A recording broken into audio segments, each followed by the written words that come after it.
Hi guys, welcome back. On today's His and Her segment, we're going to be talking about how we first moved in together and give you some of our best moving in advice. Some of you might not know this, but Paul and I actually moved in together, I'd say 6 to 9 months into dating. It was like 6 months. Yeah, it was but really we had early. a very lucky situation, and it allowed us to explore our relationship without making any signing rash a contract. financial decisions. My parents had just bought a home and they needed extensive remodeling, so they gave us the opportunity to move in while they were doing all the architectural plans and getting everything in order. So we actually were given the opportunity to live together for 9 months without signing any lease or have any obligation to each other. So if anything ever went wrong, she could just bounce. Yes, so romantic. So pretty much we lived together in this house for 9 months. We experienced a lot of ups and downs. We had a break-in, which was really eventful and scary. Best way to keep a woman is to protect her against a home invasion. Ugh, it was horrible. We got a dog together, so we got a little taste of parenting. I learned how to cook during that 9 months. Basically, I knew nothing about it, had no interest in it, and it really motivated me to learn, which today I love to cook. We're not saying that women are expected to cook, but men do appreciate a good cook. So one of the reasons Paul and I felt comfortable moving in together so early was the fact that we'd known each other for so long, since high school. So like 7 years. 7 years. And also both of us had lived on our own at one point or another. So we both kind of had that experience of living independently, taking care of a household. Bachelor pad. We basically lived in a bachelor pad until he moved into this house because he insisted on keeping all his ugly 90s furniture. So He just hates leather. Black leather couch. Paul had a really hard time letting go of the designing process and letting me take the reins.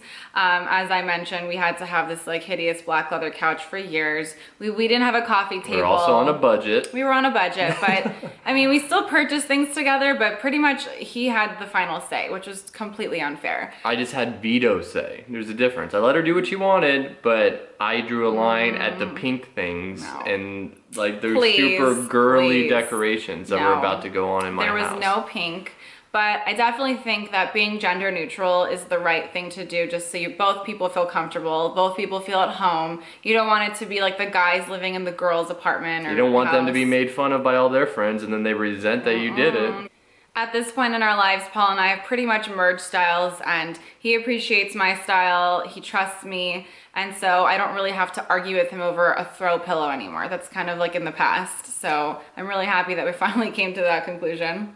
So when we first moved in together, it was a little bit of an adjustment, but honestly, it wasn't so bad for us. I didn't have a problem. I'm very easygoing, as you can ask all my past roommates, including Siobhan. It was a little messy. I clean up after myself. All the common spaces are always clean. I always do the fucking dishes. I'm very clean. Everyone knows that I do the dishes. That's your favorite thing to Snapchat. Yes, Paul loves to do the dishes now. But when we first moved in together, Paul had this tendency to do something that I like to call trailing. He would walk in the door, he'd take his shoes off, he'd drop his backpack, he'd leave his computer and keys and documents and sunglasses on the counter. He'd go into the bedroom, take his clothes off, put his sweats on. You could just tell where Paul had come. Like, there was a trail. So one of my things with Paul is I always tell him not to trail because I can see his every movement because of the stuff he leaves laying around. I like to take credit for Paul being such a good roommate. Now he does the dishes after I cook. He leaves the toilet down. There's just a little things that mean a lot to a girl when you're living with a guy and you're not used to it, especially. I'd say one of my favorite things about living with Paul is the fact that he contributes equally to our household. He's not against taking the trash out or helping me clean something, moving things around. It's really important that the guy is equally invested in keeping the household nice. I must say that I love that we now have an actual physical record of her saying that, and she can't give me shit ever again about not equally contributing to the household. Basically, I'm in charge of everything in the house, but I expect a little bit of help here and there, things that I don't want to touch or deal with. It's just boy things that boys should do. Like picking up dog poop and killing bugs. Yes. And taking out the trash. Yes, and doing the dishes. Absolutely. So what's your best piece of advice? So I think in general, any relationship needs two fundamental things to work. one, needs to be trust, and two, communication. Same with living together. You need to trust the person you're living with. You need to understand that they're going to go out and do things and you're not going to know exactly where they are at all times. And you don't need to be checking their phone or going through their emails or doing anything like that. Your tone kind of implies that like I did that or you did that. Just to clarify, neither one of us does. No, she never did anything crazy like that. We really have trusted each other from day one. And number two, communication is extremely important. Anytime something's bothering you, you're upset with your partner, you need to voice that immediately. Don't be afraid of confrontation. Confrontation leads to progress and you build and create a stronger relationship. Tell he's like not afraid of confrontation at all. He confronts me nonstop. Okay, what else? Okay, now we just voiced the importance of communication, but I also want to voice the importance of not nagging. There's a difference between communication and nagging. And nagging is only going to create a problem in the relationship and going to push your partner away from you. Whether the man or the woman is nagging, you know, just understand that you tell them once you communicate the point, you need to trust them. Second important part. To do what you're asking them to do and that it will get done and not to micromanage the entire household. It's funny that you say that. Paul is known to be the biggest nag. I feel like he's the woman in the relationship and I'm the guy. He nags me nonstop about things. Womanizer. You see that? See what just happened there? Stereotypical, the woman's a nagger, but I didn't say that. You just said that. Okay, well, the point is it's funny that he's saying this because he actually nags me more than I nag him, and he likes to It's because Yvonne has a very poor memory.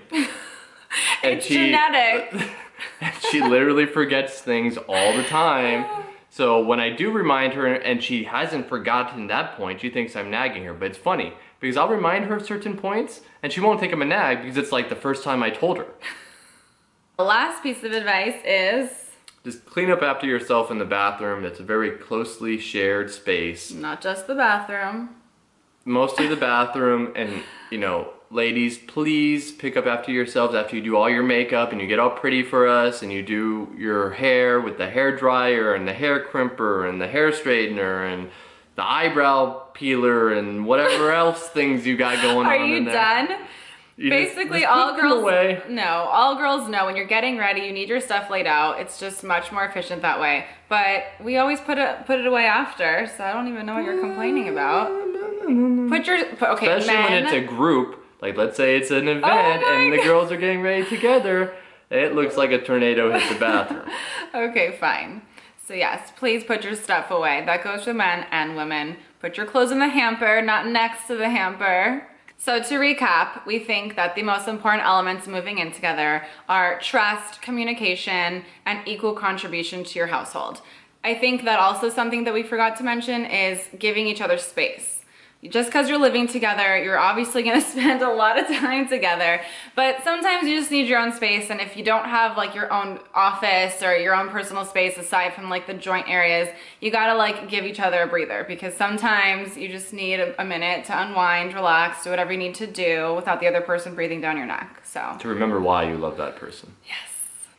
So I hope you guys enjoyed our tips today. If you have any other questions for us, feel free to leave them below in the comments and Paul and I will reply back to you. Thanks, guys. See you next time.